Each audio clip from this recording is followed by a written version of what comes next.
This week, we're going to focus on one of my favorite topics, and that is international economics. We're going to take all of the concepts and principles and ideas that we've learned about this semester.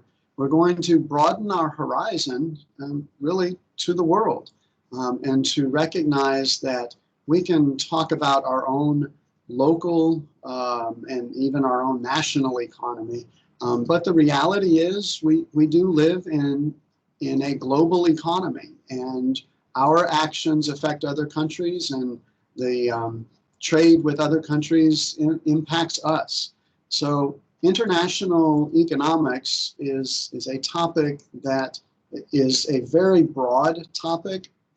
You can get entire degrees in international economics.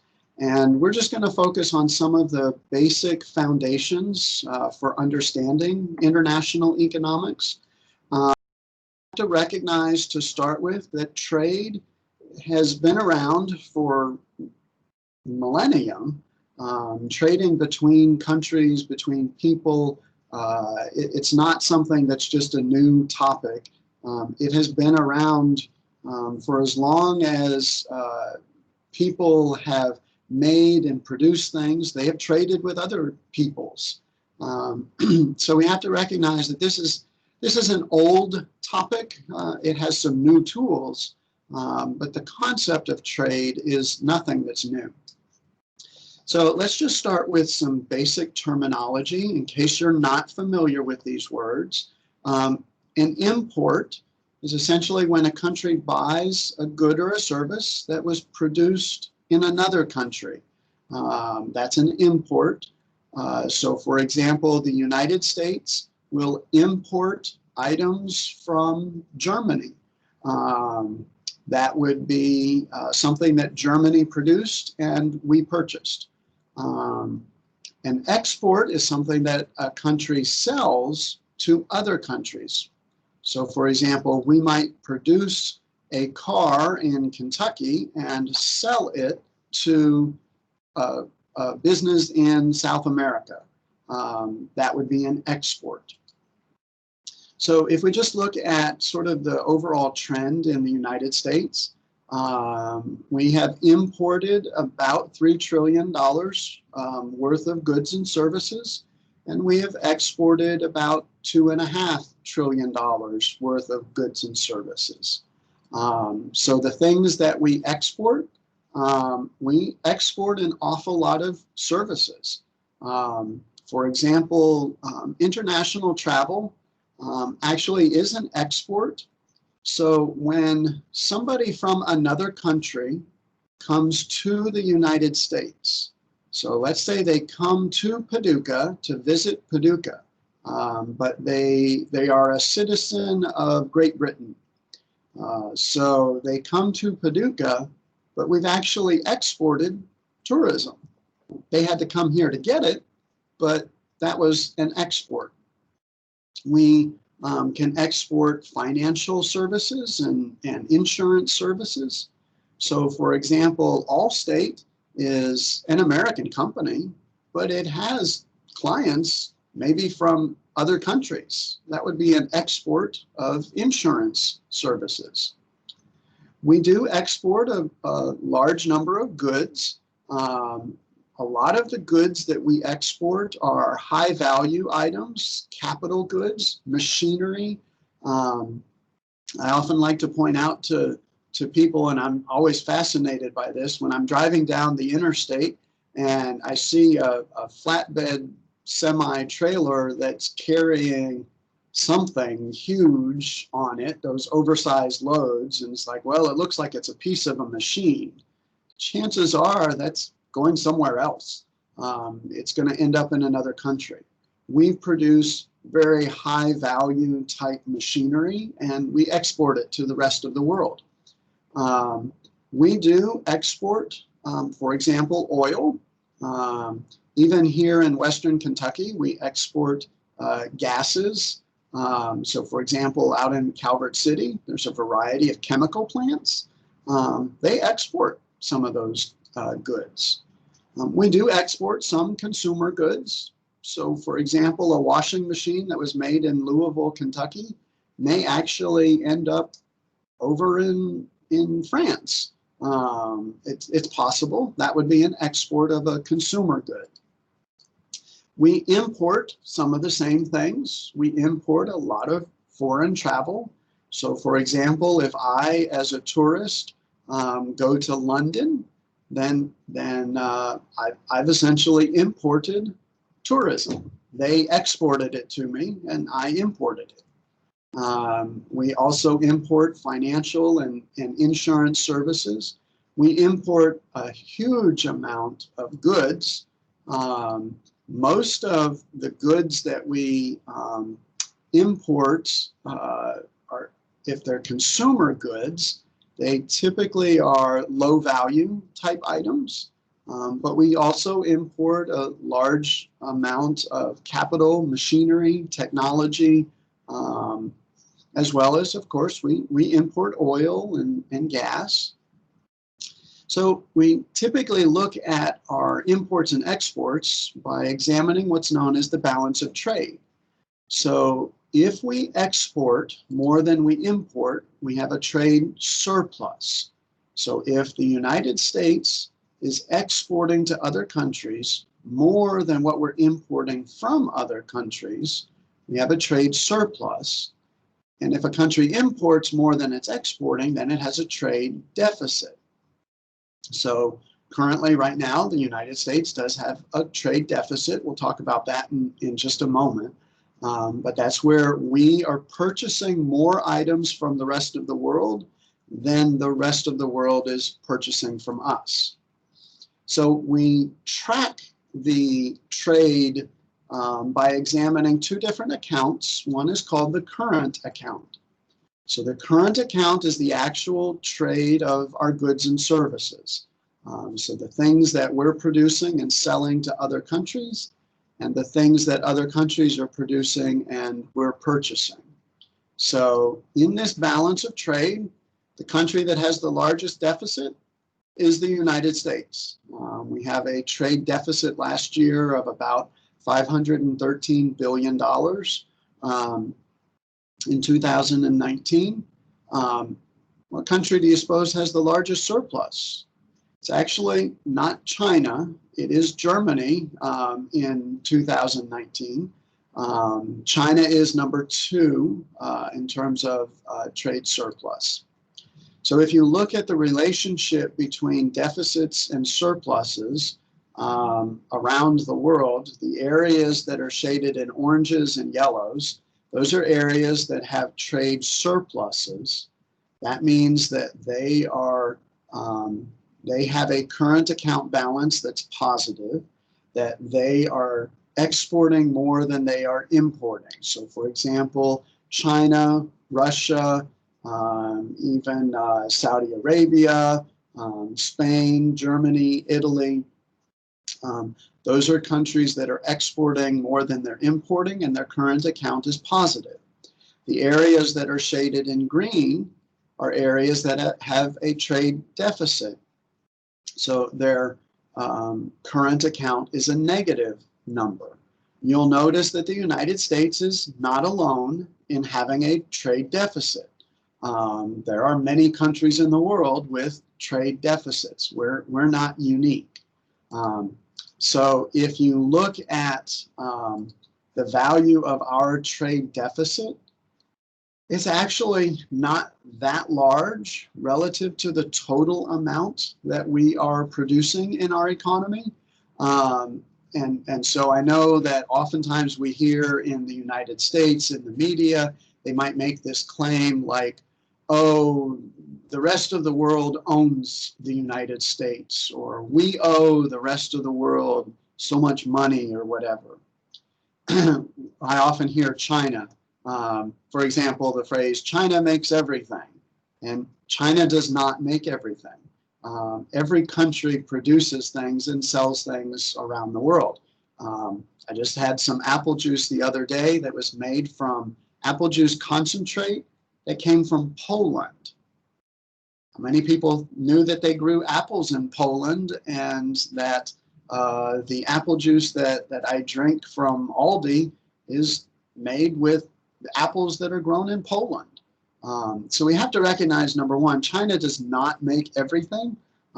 Please, if you learn nothing else, please understand that. But please also understand that having a trade deficit just on its own is not necessarily the end of a country's economy. We have to recognize that we're buying these things, so we actually get the good or the service. So yes, I did purchase something that was produced in Poland, but I got the apple juice. So it's not as though, oh, you know, the Polish economy owns the United States or anything. I got the good from that country, so I benefited. The other account that we look at in the balance of payments is the capital account, which is essentially a way to track the flow of financial transactions.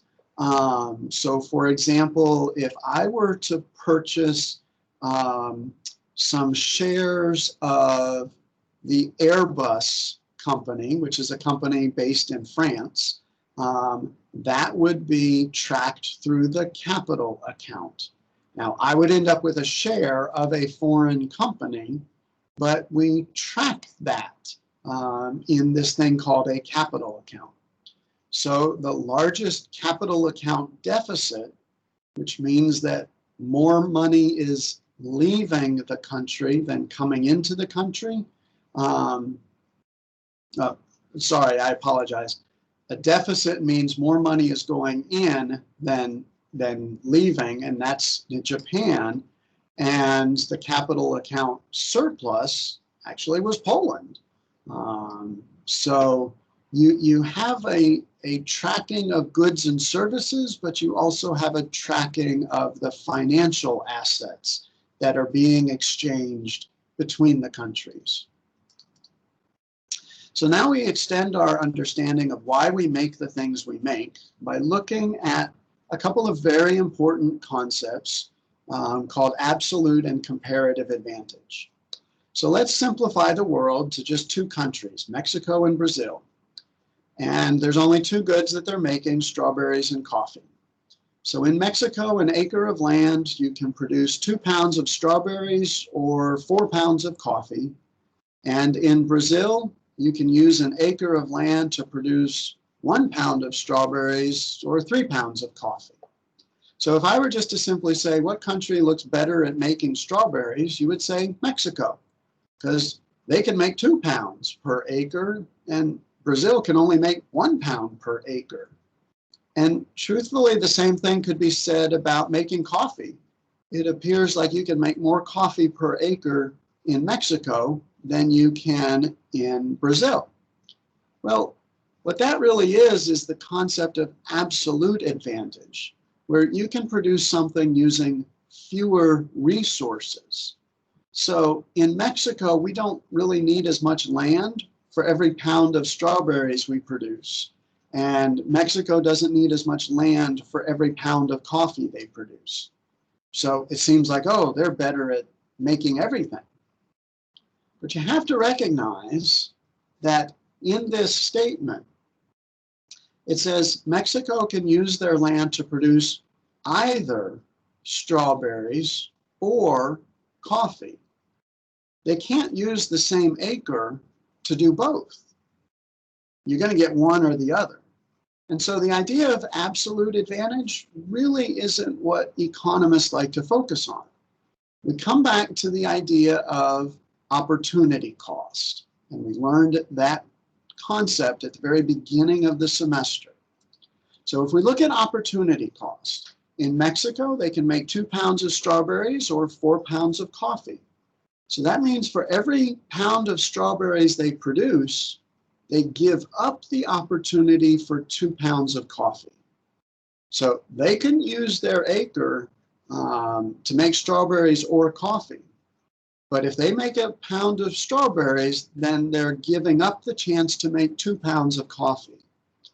In Brazil, if they make a pound of strawberries, they give up all 3 pounds of coffee. So in looking at comparative advantage, what that means is the country can produce it at the lowest opportunity cost. It's about the trade-off. So in looking at this, Mexico actually has the comparative advantage in producing strawberries, because for Mexico to produce a pound of strawberries, they only give up 2 pounds of coffee. Brazil would have to give up 3 pounds of coffee. Well, it's a less trade-off if Mexico were to make the strawberries. Now, also notice that Brazil has the comparative advantage to making coffee, because in Mexico, if they make a pound of coffee, they have to give up a half a pound of strawberries. Whereas in Brazil, if they make a pound of coffee, they only give up a third of a pound of strawberries. So you really ought to be making the coffee in Brazil and the strawberries in Mexico. It's not who has the absolute advantage that's most crucial, it's who has the comparative advantage that's most crucial.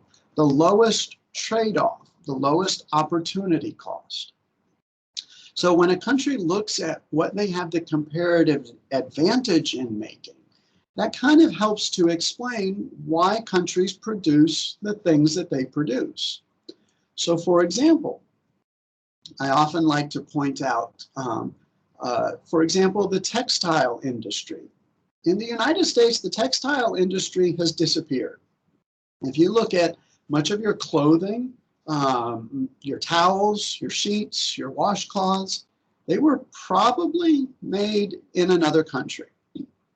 Well, the manufacturing of textiles is a very labor-intensive process. So, for example, some of your clothing may have, for example, buttons that are stitched on by hand. There's a person who actually is sitting in front of a machine, maybe stitching the button on, or even maybe by hand stitching the button on. Well, how many of you would like a job sitting at a workstation all day stitching buttons on a shirt? Well, we could do that. We know how to do that. But maybe the trade-off is greater for you than it is for somebody else. Maybe you say, well, if I were to get a job stitching buttons all day, I'd give up the opportunity to become an accountant. And that's a higher trade-off than if you were to say, I have no other options. Maybe I'll take the option where I get paid a little bit of money and I'll stitch buttons all day.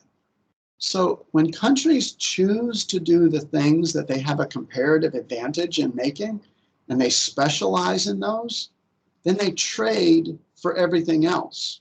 And our world's economy, we would like to argue for open and free trade where countries can figure out what they have the comparative advantage in and then trade for everything else. But the reality is we limit trade. Countries tend to restrict trade, and the primary reason is jobs. We tend to believe that we need to protect jobs in this country or in any country that has trade restrictions. They want to protect the workers. Well, sometimes this is a valid argument and sometimes it's not. So for example, in the United States, the sugar industry has had trade restrictions on foreign sugar since 1934. And it's estimated that those trade restrictions have raised the cost of sugar in the United States 8 times more than what it would be if we just allowed open trade. But the reason we restrict trade is because we want to protect the American sugar industry, which has a few people working in it. It's not a huge major industry in the United States, but it definitely has some major impacts in the United States when we restrict our trade.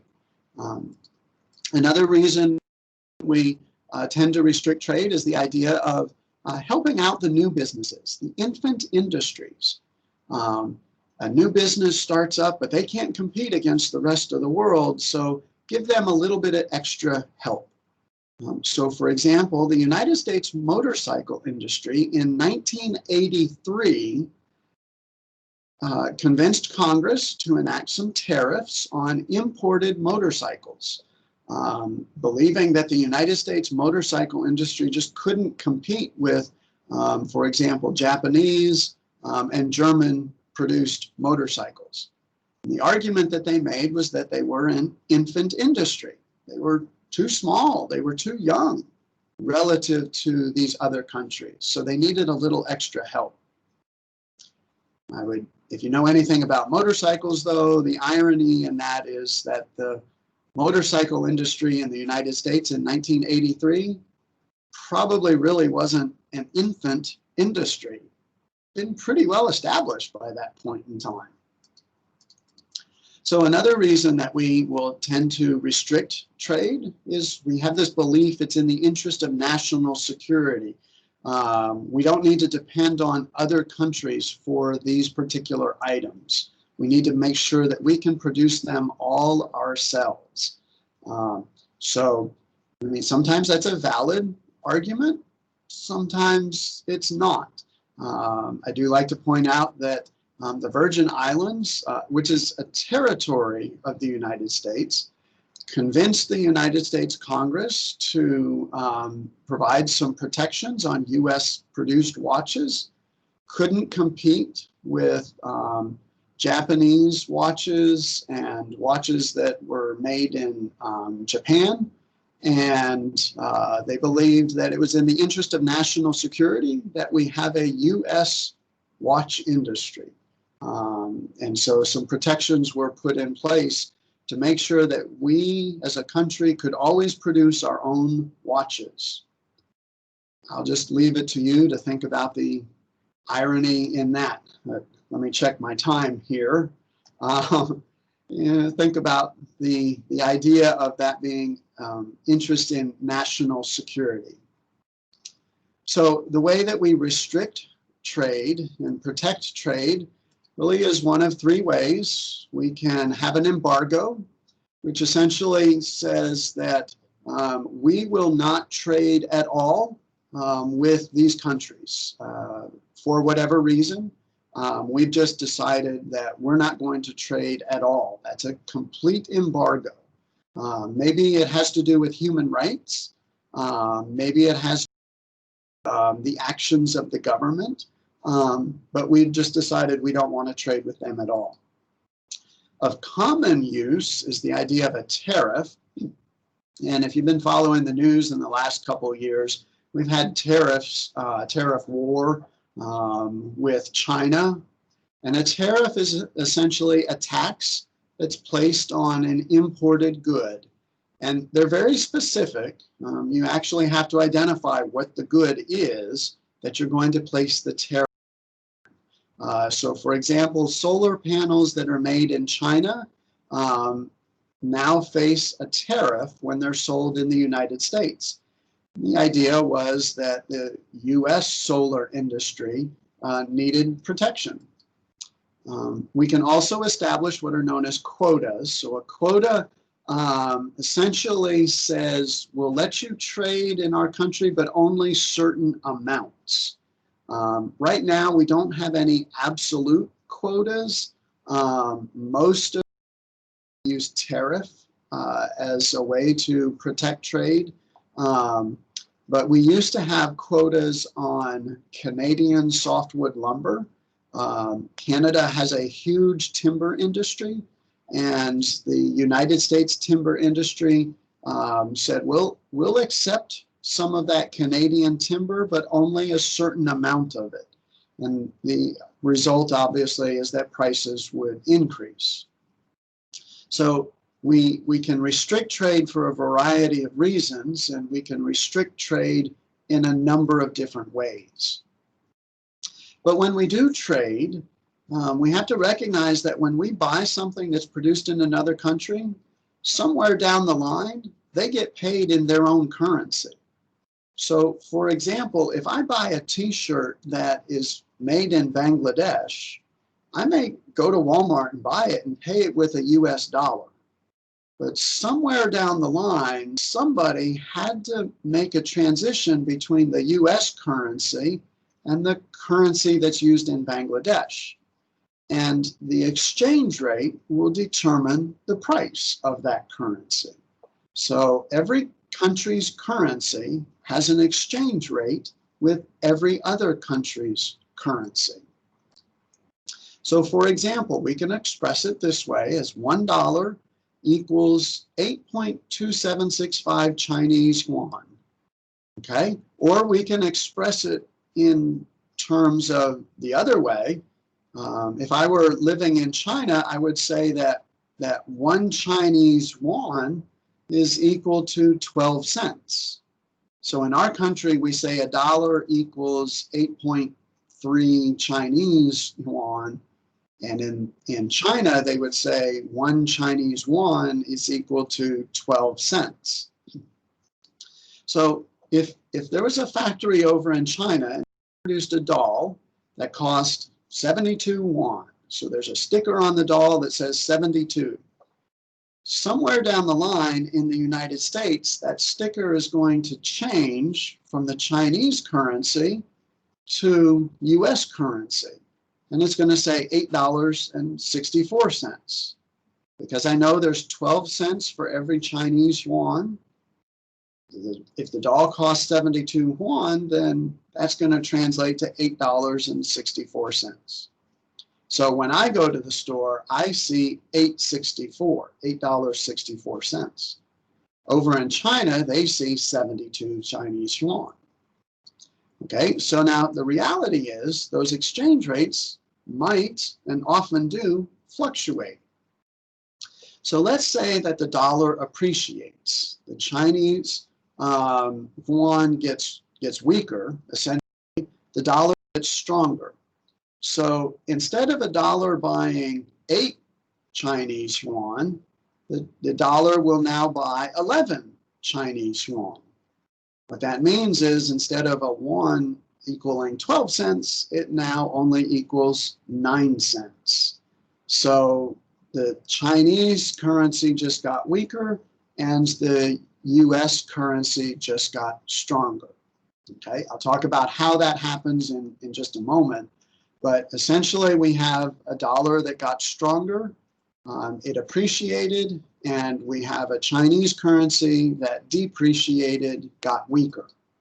Well, the doll still costs 72 Chinese yuan. Well, what that means is when the dollar got stronger, that imported doll just got cheaper for us. The sticker now says $6.48.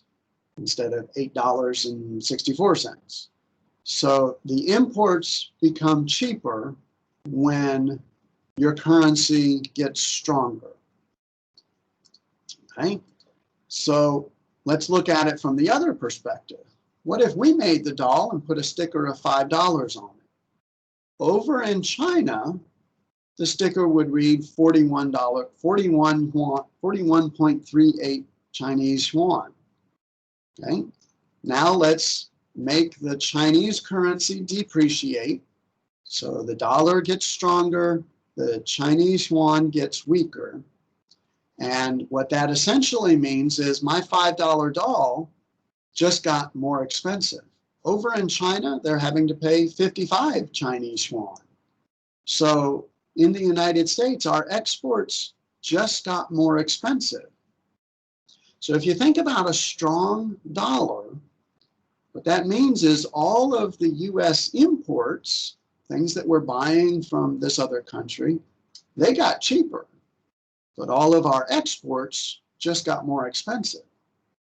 So consider who really likes the strong dollar, the US consumer or the US business? Most likely it's the US consumer, because it means our doll just got a little bit cheaper. But if I'm a business in the United States and I want to sell to the rest of the world, I just lost some customers because my item just got more expensive. So quantity demanded went down. So our exchange rates can float, which means that the exchange rate will fluctuate freely according to the market for that currency. So every country's currency has a market. There's a supply of the currency and a demand for the currency. People demand the country's currency when they demand goods and services from that country. So as the demand for US produced items goes up, the demand for our country's currency also increases. And so a floating exchange rate would allow the exchange rate to fluctuate whenever the supply and demand of a country's currency fluctuates. Some countries have fixed exchange rates, which essentially means that the government has come in and they manipulate the currency so that the price is essentially the same. It's constant, it's fixed. So around the world, the areas that are shaded in dark green have what's called a free-floating exchange rate. The areas that are sort of shaded in neon green have what's called a managed float. So that's where the government comes in and they very actively manage the exchange rates with other countries. The countries that are in blue have what's called a currency peg, which is essentially a fixed rate. And the countries in red actually don't even have their own currency. They use somebody else's currency. So if you look around the world, much of the world either is a free float or a managed float. The idea of fixed exchange rates is not as common as the floating exchange rates. So what you should have understood out of this lesson on international economics is just some of the basics of international trade, imports and exports, as well as the two accounts in the balance of payments. You have the current account tracking goods and services, and the capital account tracking financial exchanges. We discussed absolute and comparative advantage. The absolute advantage is something with fewer resources, and comparative advantage is where you can produce something with a lower opportunity cost. And we recognize that if a country produces the things that it has a comparative advantage in and specializes in that, trades for everything else, then the economy is actually able to produce more of everything.